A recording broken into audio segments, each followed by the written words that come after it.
call the meeting to order. Roll call. Gantier, Yes. Shropshire, Here. Trammell. Here. Okay.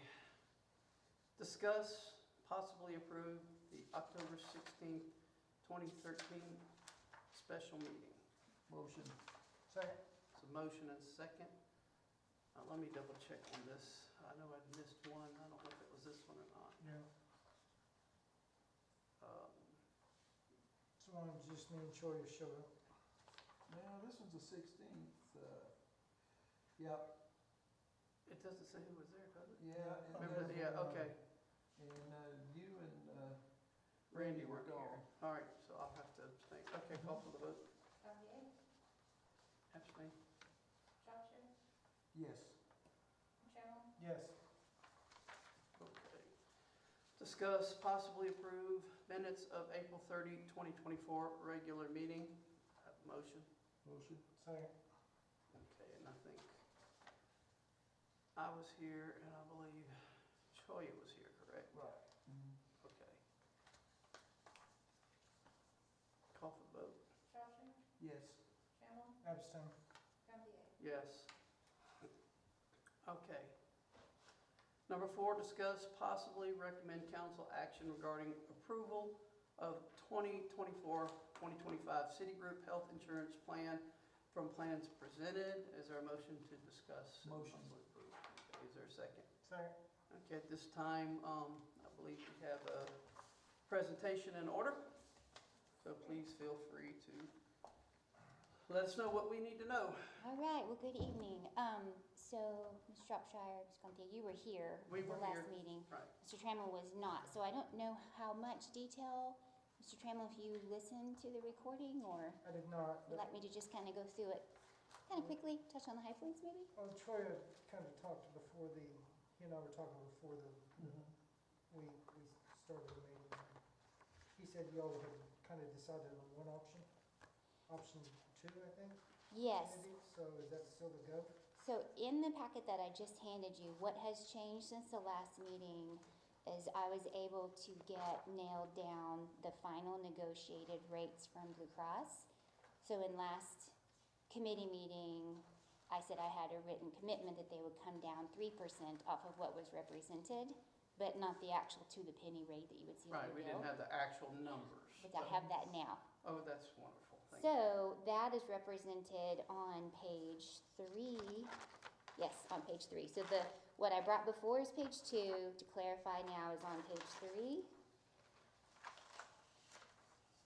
So the health plans themselves, going from the 3 down to the 2 Advantage Network plans, if you didn't make any packaging changes on the non-medical benefits, we're looking at a 7% increase overall in the bill. And so then we've got those additional package discounts we talked about with the dental, life, and disability. So if you want to like just get to high level.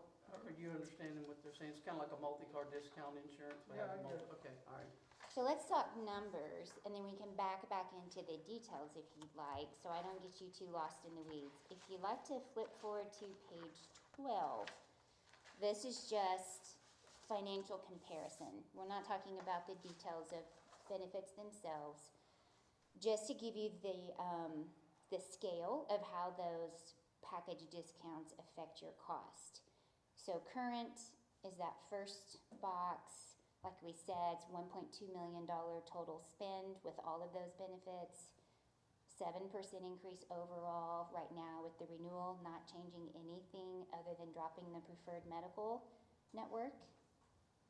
If we move just the dental to Blue Cross Blue Shield, leave everything else as is, that's 1% off the health plan for just under $12,000 annual savings, total increase of 6%. And then best case financial scenario, just looking at numbers, would be moving the dental, the life, and the disability plans to Blue Cross for a 2% total, again, that package discount, that bundling option, which would bring you to an increase of 5% overall on all of those benefits. For 66,000. Yes, that's correct. Dollar Yes. increase. And keep in mind that 66,000 does include some employee dollars, some payroll deducted dollars too. That's not net employer. Right.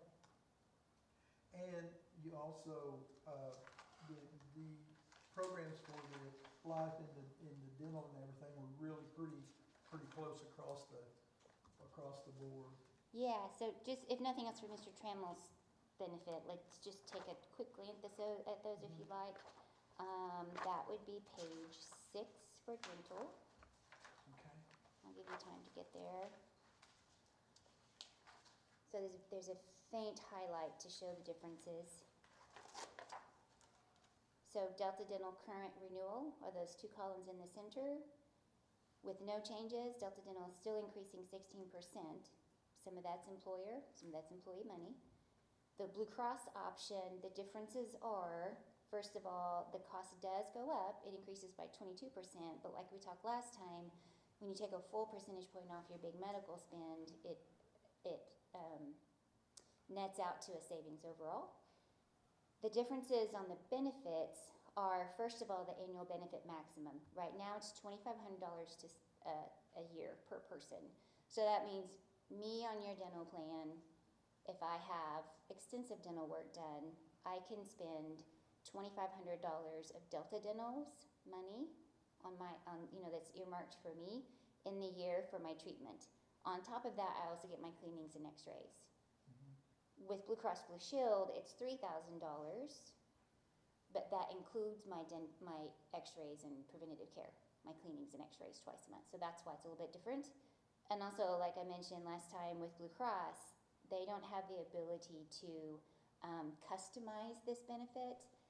We had to pick the one they have on the shelf that most closely matches what you're offering now. So we wanted to at least have the benefit as good as it is and not have more expense, less benefit for employees. So we're trying to get as close as we can to apples.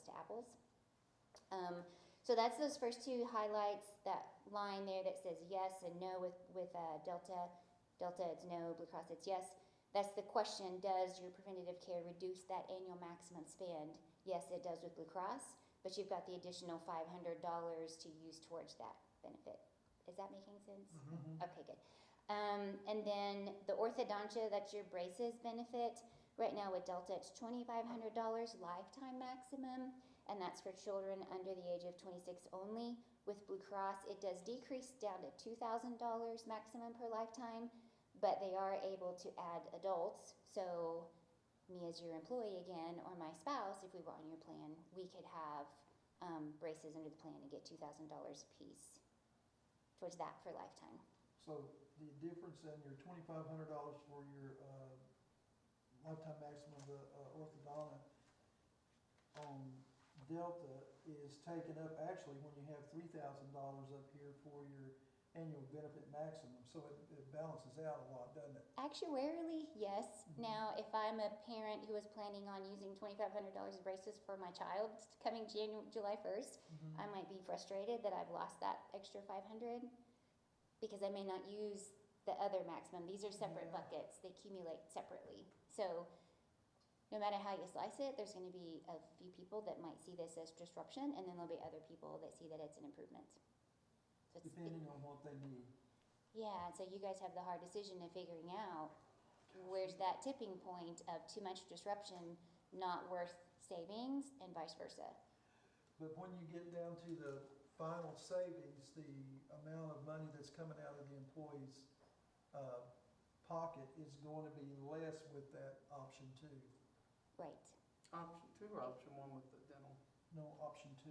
Option 2. Oh, on the dental page, yes. Yeah, with the It's dental option page, but when you go to the Right. final end of it, it's gonna be what, 4% less, and 5 So by choosing the option 1 on the dental, it helps us reduce the overall and the major medical portion of it. Mm-hmm. Yep. $12,000-ish. Which, I mean, It's not huge.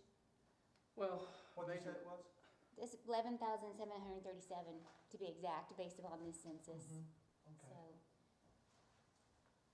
I mean, I know you guys are watching every penny, so, Well, we're trying to help the employee too, though, so. right, and Yeah, that's why I wanna we give you gotta take options. care of people that make the thing work. And it's part of their compensation package. And as far as compensation packages go, when you have benefits that enhance that compensation package, it's an employer expense. It's not taxable to the employer, it's not taxable to the employee. So it's a way to give to employees without that exponential increase of the taxable, you know, your FICA taxes and all of that. So dollar per dollar, it's a really nice way to invest back to employees. But I know you have a budget to meet too, so that's why I tried to bring you like, here's this scenario, this scenario, this scenario. And like we said, again, just for Mr. Trammell's benefit, we did get a quote from Community Care that ended up being price-wise in line with Blue Cross, but the benefit wasn't as good. Employees would have had more risk for health claims, and the other ancillary carriers compared to the Mutual of Omaha package you have now, which is all in rate lock, no changes there. And then the Blue Cross package with the medical savings, those ended up being the two best options of all the ones that we looked at. And the other medical carriers declined to quote. Okay.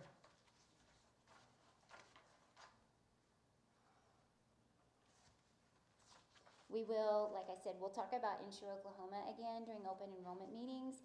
Maybe there's a couple of people out there that might qualify this year. You never know, because it's based on household size and income. It's a state subsidy program that pays back the employer monthly 60% or more for every employee's health insurance premium that's qualified.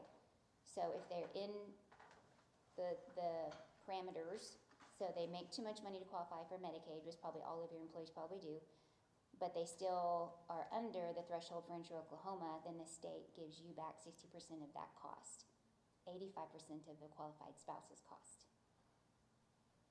It's tobacco tax funding, been around for a long time. We used to have quite a few employees, like when we first became your broker several years ago, there were probably close to a dozen. Yeah. But you know, everybody's salaries have gone up. The income guidelines did just increase April 1st with Insure Oklahoma, so that's why, again, we just need to communicate that out to people. Because to the employee's benefit, helps them afford to put their spouse on the plan.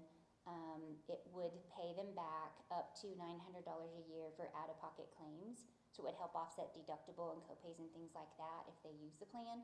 That money, that $900 reimbursement, comes back to the employee. The city gets that other premium subsidy. So there's two separate buckets again. It's a really great program. Cool. Yeah, we definitely need to talk about it, because if you had one person qualify, it's gonna help everybody. And they still get these benefits. It's the same benefit. But it's good to know that it's available, but our HR conversing with the employees, that's where that would come. We would never know individually. We might know there was 2 or 3, but we wouldn't know who. But if that helps But, yeah. everybody, that's a good deal. Yeah. Yeah. But knowing it's out there for those especially could use it, it's good. Yeah. So there was a question raised about prescriptions the last time I was here. I re-listened to the tape just to kind of go back over and make sure I came prepared for everything we had discussed. Concerned, I haven't heard anything directly from employees. My team hasn't heard anything directly from employees about prescription cost. Have you heard complaints about prescription costs? We haven't. I have not had I any. have heard some stuff since the meeting. Okay. There have been concerns when they do their quarterly tier changes. Yeah. If Okay. they will cover something one quarter and then not the other, so that's There's some been a disruption. problem. That's pretty typical for all insurance plans. As those negotiations happen with the manufacturer, the pharmacy benefit manager, the insurance company, you know, all those hands in the pot that frustrate us about our prescription costs in this country, those are renegotiated. And then as things fall off patent, the rebates, that's what both nationally and at the state level legislators are looking at, trying to wrap their arms around that and get control of it for the consumer's protection. But it's a pretty big monster. So they're working on it, but it is something that I hear quite Pharma's often. gonna be hard to beat, aren't they? Yeah, yes. But people can't afford their medication a lot of times. Right. You know, I mean, your copays are low. What page are those, are they in this Yeah, book? they are. That would be page, I think 5. Let me get back there to it. 4, page 4. No, I'm sorry, page 3. I was wrong. So right now, a brand name prescription, the most it would cost, a regular non-specialty is $75 a month. But if you have 2 or 3 of those, you know, that's gonna rack up pretty quickly. And then your specialty medications on these plans, the most of those cost is $250 a month. Keep in mind, we have one medication on the plan currently that in the first 9 months of the plan had over $200,000 of cost. So $250 a month, while it's a lot to me as the employee, those are very expensive medications as well. And that was maxed out at $250 though. Yes, yeah, so that member's paying $250 a month for a drug that's costing, 200,000 a year. yeah, in 9 months, yeah, so not even in a year's time, yep. So the member overall, if you take all of the bucket of claims for prescriptions and you compare the percentage that the plan paid compared to what the members paid, the members on average paid 2.6% of the cost of the medications. That's pretty good. Perspective, yeah, but again, when I'm at the Well, pharmacy and I'm paying $75 a month for, you know, and I've got 2 of those, Well, it's good if you're on That's the a lot. bottom end of the average. yeah. Those up on the upper end of the average is the ones that, the specialty save a bunch. medicines. Yes, exactly. So, you know, I mean, there are $0 and $10 drugs out there, but oftentimes, you know, people need or want those more expensive medications. We have really good generic usage. I know I've looked before, but it's well into the upper 80, lower 90%. Because the majority of drugs on the market right now actually are generics and they're off patent. It's just those really expensive biologics and genetic treatments now that are in the millions of dollars and the hundreds of thousands of dollars that are blowing the whole thing out of the water. But the average you know, most of our like cholesterol medications, blood pressure medication, those things are on the relatively affordable side. Diabetes medications, of course, are expensive. Right now, all the talk is the GLP-1, you know, the Ozempics, Mounjaros, all of those that help people lose weight too. So that's usually the complaint I get. I kind of thought that might be about that because people, most fully insured health plans don't cover weight loss therapies. And if so, if you're taking those drugs for a weight loss diagnosis, they're not going to be covered on most plans. If you have a type 2 diagnosis for diabetes, then they often are covered. So, and that's expanding. Now they're starting to look at those drugs for heart conditions and other things. So we think that they'll actually become more and more prevalent on our plans. So just FYI, once those start hitting your plans, you know, they're up in the several $1,000s a month as well. So they're very, very expensive. Most employers are being hit hard with those.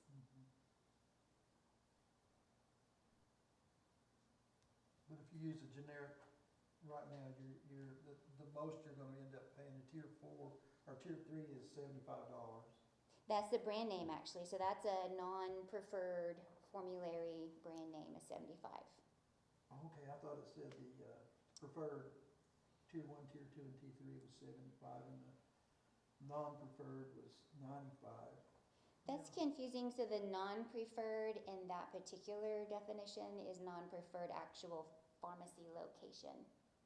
So a preferred pharmacy, Walmart, Walgreens would be the lower, Okay. the first row, and then the non-preferred would be other pharmacies that don't have that same contract in place, but they're still in network.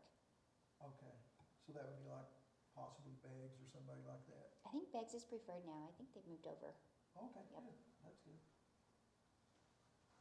So that might be more likely a family pharmacy if an employee lived in Claremore or something like that. It could be. Versus something probably right here that a lot of our people utilize, I would imagine. Mm-hmm. Most people are using, from what I can tell, they're using the lower pharmacy locations, especially when Beggs joined the pharmacy, joined that network. That helped everybody. Sure. So what, we have 3 in Gosh, town? we've got one out there on Elliott, we've Mhm. got Got a few. one at the hospital, we've got. One over, yeah, it's Mhm. cross Do pharmacies. you know how many people, how many employees actually are on those high-end meds? No, I don't know. You don't have access to that? I can tell you some of that information here. So the pharmacy report. So the specialty medications, the very high cost medications, there are 3 individuals. The one drug for the 9 months was $204,000 of cost. The second most expensive for that same 9-month period was $68,000, and the third was $40,000 for the year. And then when we get into what we call non-specialty drugs, the non-biologics, we've got a list here. Hang on just a second. Get to the right page.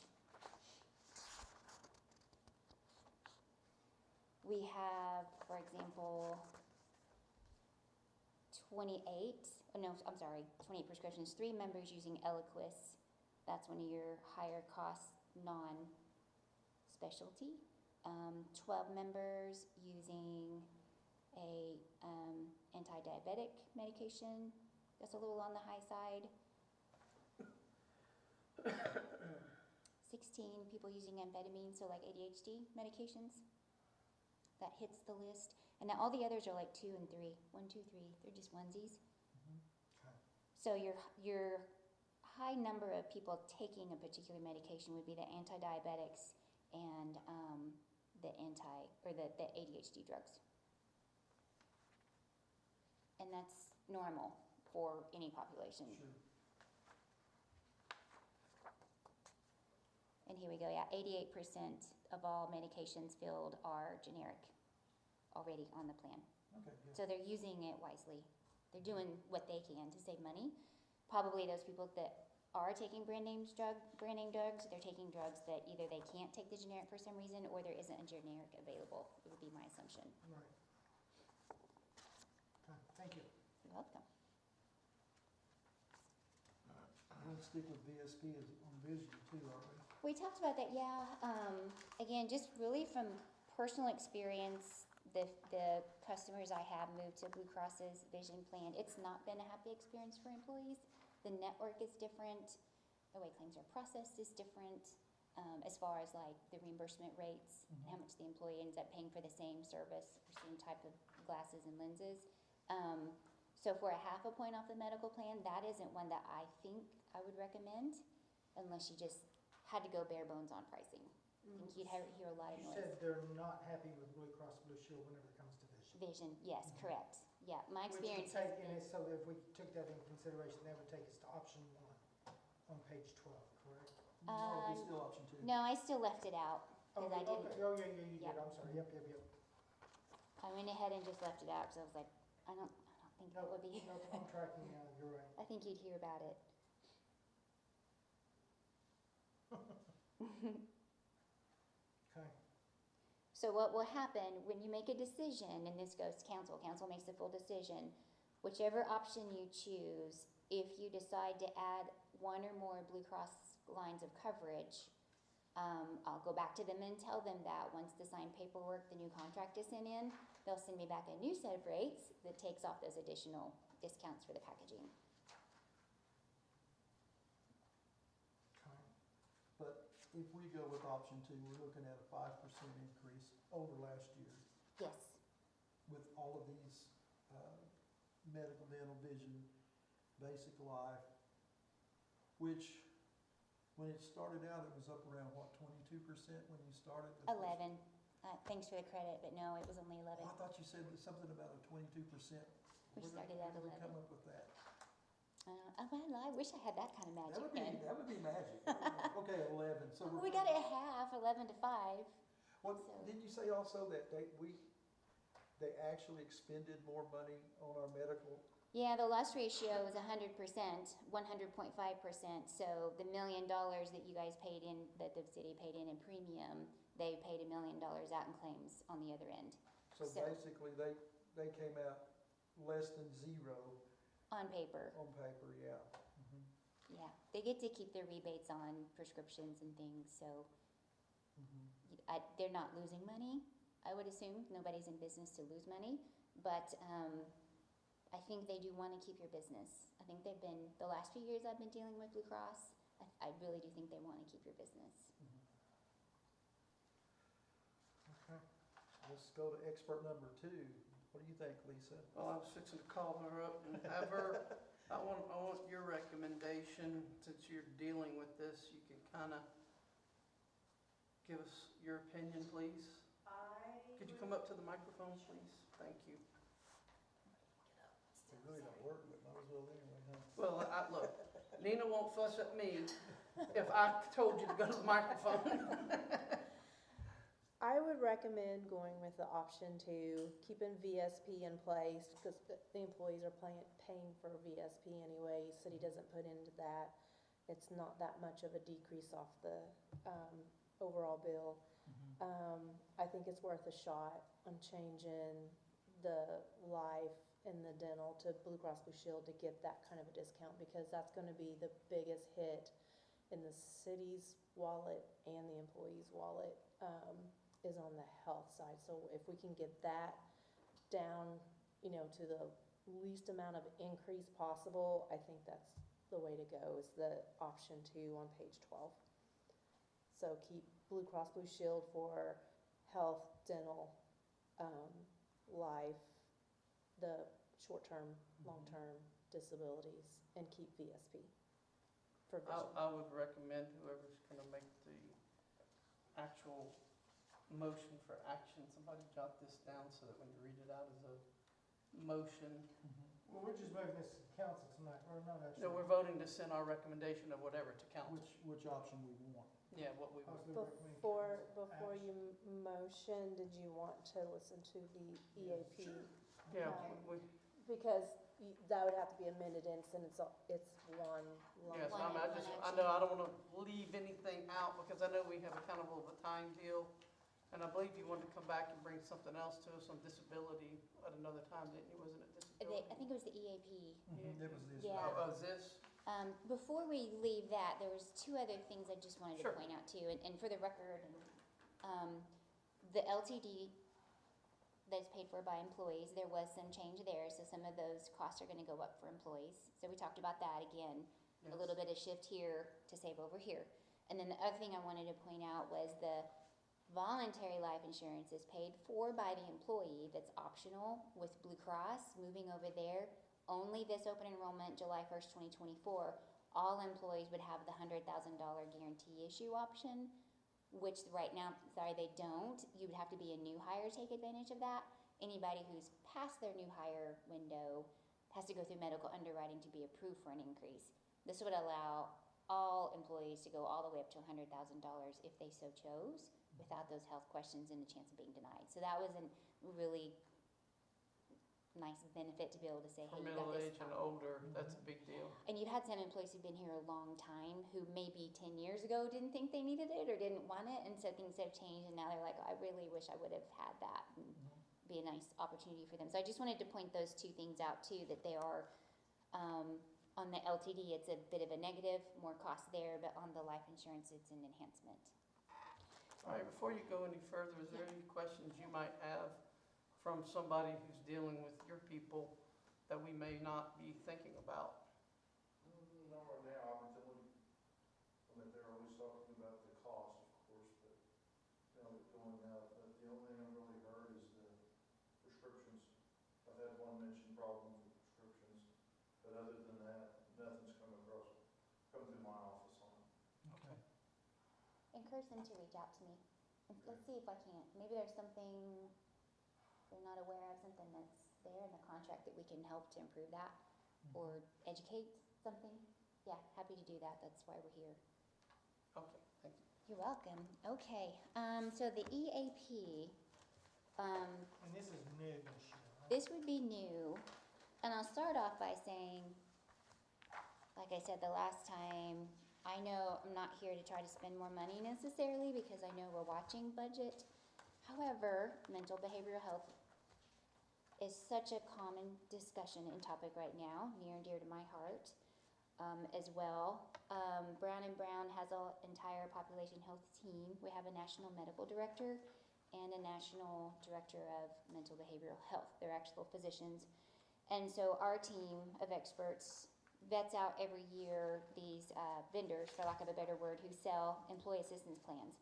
So this is mental behavioral health benefit for everyone in your employee's household. To cut to the chase, let's just talk about how relatively inexpensive it is. If you go all the way back to the second to the last page, numbered 20, it's $1.27 per employee per month. What that gets the employee and everyone in the employee's household is unlimited telephone sessions, that urgent, I need to talk to someone now, phone call with a professional, and then 8 coaching sessions per person, per issue per year.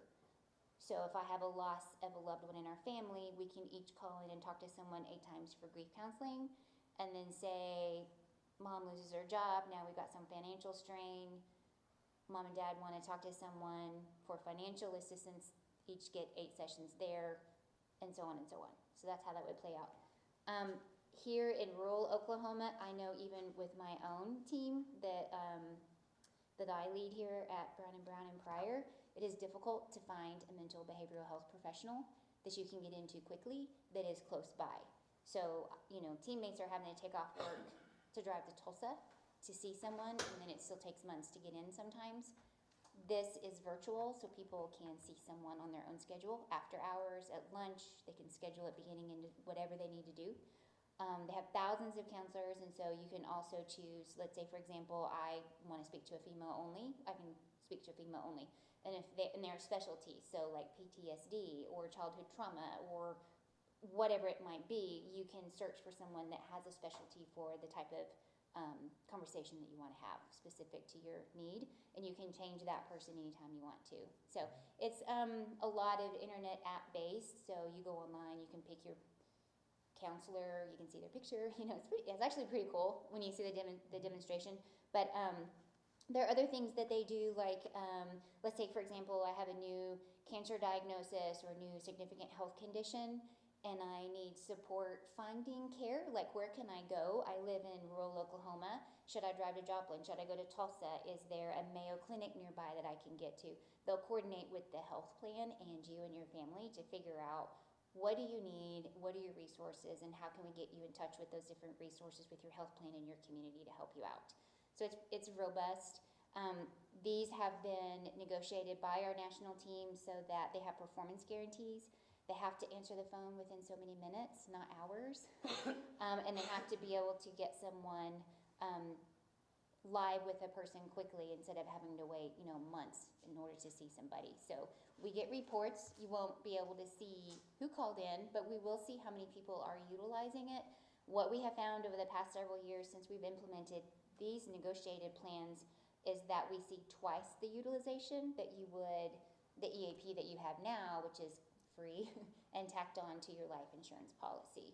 People don't normally use those because it's frustrating, you can't get through, wait times are too long, and then if you want to see somebody in person, again, you're months out, you may be driving all over the place to find somebody.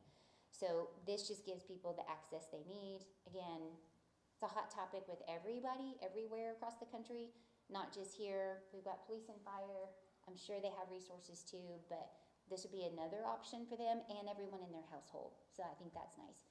If there is ever a critical incident, like say there's an active shooter incident, or just an employee passes away, or something traumatic happens, they can have someone here on site within 24 hours to meet with all city personnel to do some one-on-one and some team activities to just help people get back on the right path of dealing with whatever's happened. So it's pretty cool. So, for 78 employees, it only costs $1188.72 for the year. That's quick math. Yes, is that right? But then on page 21, all these optional services, would the city also be responsible for that $375 an hour, $850 a case? That's if you used that. So that would be that. So is it the city's right to use those and not the employees? Yes. Okay, that's the city's. Would engage that if you wanted to. Okay, so Yes. we're not gonna have employees calling the trauma response hotline And incurring that expense. for No. $375 an hour and talking for 10 hours. Correct. That's only the city that does those. Mm-hmm. Okay. Yep, that's And the I guess that would employers. be like you were saying, there was a, Shooter. like, or A maybe unique a law situation. enforcement officer got injured or died, and the whole team to be majorly affected or something like, then you can bring somebody in, is that? Yep, absolutely. We lost a teammate probably 10 years ago in our office, and our EAP has someone on site. And that was an illness, so, Well, it's hopefully something we'll never have to use, but it's nice to have if something unfortunate ever happens. This is per incident. That, on page 21, yes. That's a separate, but the day-to-day, I need to call in and talk to someone in the counseling, that's within the $1.27 That's per the dollar employee. 27. And we pay that regardless. Yep, that's just Yeah, entered. whether you use it or you Yep. don't, but if you need it, it's there. Now, that's $1.27 per family, Yes. not each member of the family, but just per family. Mhm. That's not bad. It's not, and just so you know, like, there's no compensation in this for us at all, like, this is just a pass-through. It's something that we feel like we're not doing our job if we don't tell you about it, and a lot of employers came to us asking for these types of things, so that's, I guess, another reason we wanna talk In about it. Louisiana, we would call that lagniappe. Was that? It's a little something extra for nothing. Yeah, yeah. Lagniappe. Good. Okay, so is this a mandatory that everybody takes it, or is this an elective? It would just be automatic, everybody would have access to it the Okay. day you implement it, so July 1st. They Okay. wouldn't elect anything, it would just be there for everybody. So this is actually, the city will pay for that probably? Yes, Okay. Yep. All right. So the employee don't, It's Don't have to 100%, worry about that. 1188.72 is 100% the city. Yep. there you go.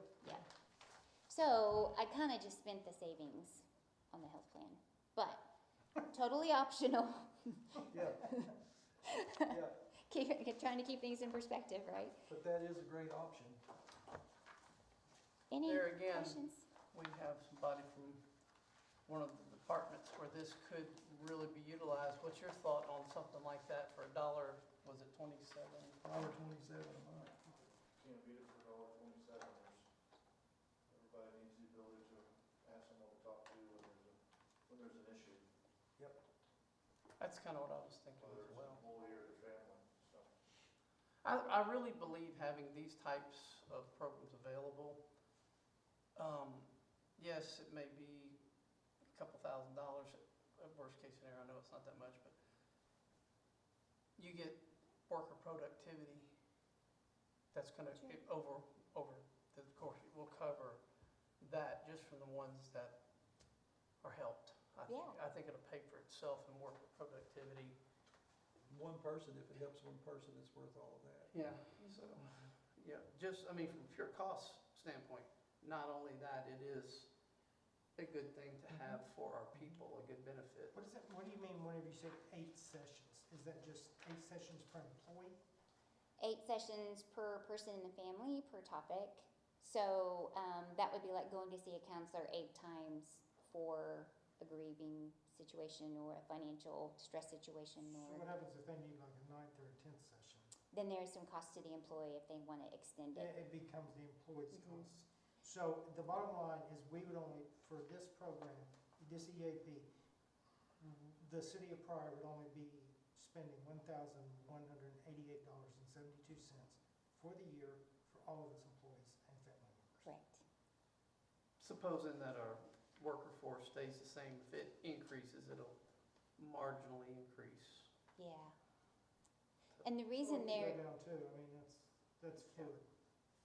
But that it's a very 8 small amount. sessions is, has been studied, and that's for a lot of the things that we have come up in our life now, and we're not talking about chronic depression or, some of those things that That's can be a unbearable. lifelong, but, more instance-based, like loss of job, loss of a loved one, life situations that pop up that you just need somebody to help you. And then there's resources online too that they can be directed to for ongoing, like self-therapy, I don't know what the word is I'm looking for there, but things to kind of continue on if they need to. But that number 8, typically it's 3. Studies show that within 8, most people are ready to move forward on their own with some assistance. Well, if you had a problem where you had to go back more than that, then that's taken up with your medical insurance anyway. Yes, there is mental behavioral health coverage on your on your health plan too. Right. Good. Thank you. Any more Well. questions? I think that probably option 2 would be the best for everybody. It's gonna be cheaper on the employee, and it's gonna be better for us. But the main thing is you have pretty much the same coverage, which is the most important part. You're not gonna have to give something up to get to this, really. Nothing we saw that was major anyway. So we're gonna recommend actually moving one of these options plus this EAP plan Mm-hmm. to the council for approval, right? And the dental option also would be Which would be option. option one on the dental, I believe it was, right? Yeah, on the dental only page, it was option one, but in the like Everything else is executive option two. summary at the end, it was option two. You can't change dental, that option one is actually falls under option two in Yeah. the main plan. So you've got the best plans covered under option 2 on page 12. Correct, yep. Okay. Yeah. All right, so you ready to make a motion? I'm okay to have that, whoever made the original motion would probably have to amend it. Who made the motion? I'll make the amendment to go with option 2 and the EAP. Second. All right, as part of discussion, that's worded the way what we want, correct? You'll get it right on the agenda for the council. Okay, I just want to make I sure. have faith. And I'll make sure the presentation still says everything exactly like that. And this will all be included in the council. both Did of you these. make an extra one of these for the office? If not, I'll leave them with You mine. can have and I'll mine. get another one. Elisa has one and Lisa has one. Lisa's got Okay, one. all right, fine, because I want to make sure that they can get it to and Jay, I gave you. the other members of council before we actually have the meeting. It's gonna be in the packet. An electronic Now, version, Mhm. she'll just need an electronic version and we'll look for our files. That'll be the easiest and then it can go out. I can email that over. when will the employees get a shot at listening or We need to listening to vote. Yeah, this? we need, let's do the call for the vote, then we can, Okay, then we can ask that question. all right. Trammell, Yes. Gantier, Yes, Shropshire. Yes. all right, go ahead with what your question Okay, was. when will the employees get a chance to look at all of this and everything also? So it's my understanding council's June the 4th Okay. is when they will vote, right? So. Yeah, because Sunday is the 2nd, so the 4th should be a Tuesday. So we'll set up an open enrollment meeting as soon as we can after that. We'll have to get some dates together and plan out a meeting for the employees to come and hear all the information. Okay, I good. do have a question. When we had our last meeting, I know that we had discussed that we were only going to discuss part of it at this next meeting because we didn't want to overwhelm, and then there was something else that we were going to be Workers' bringing. compensation will come. Oh, with yeah. it. Okay, Workers' compensation. Because it's an August 1st renewal, right? It's a month Yes. later? Yes. so we got another month or so to fool with that? Yeah. Okay, I That just still want, needs to get done for the budget, for Zach to build a budget. He right? has Does given he? me enough information Does he that know? we can. get close. Do a really close budget number, so, Oh. yeah, he projected some stuff way back in, I don't know. Now, He being the December. workers' comp dude, Yeah, Chris Kennedy. Chris, that's, Yeah, yeah. what And was his? there's probably some information in the minutes from that April 30th meeting too. Yeah, what was his percentage numbers? I don't know that we can actually I get can't into keep the mine straight. details. I don't Because that's remember. not an agenda item. I don't want to get too much into Yeah. details. Yeah, yeah. I just wanted to make sure that we did follow up on that because it was Mhm. something that we had discussed the last meeting. Yeah, we'll probably start addressing that in June. Okay, He'll bring something in June. all right, I We'll just, just have a special meeting. that's fine, I wanted to make sure it didn't slip through the cracks, that's all. So, is there anything else that we need to discuss? Nothing to know of. All right, I'll entertain a motion to adjourn. Motion? second. Call for vote. Gantier, Yes, Shropshire. Yes. Trammell. Yes. and thank you for Thank coming. you. Thank you. Thanks Appreciate for all it. that information. Thanks for all that hard work to get it to this point. You're very welcome. It's a pleasure. I'll tell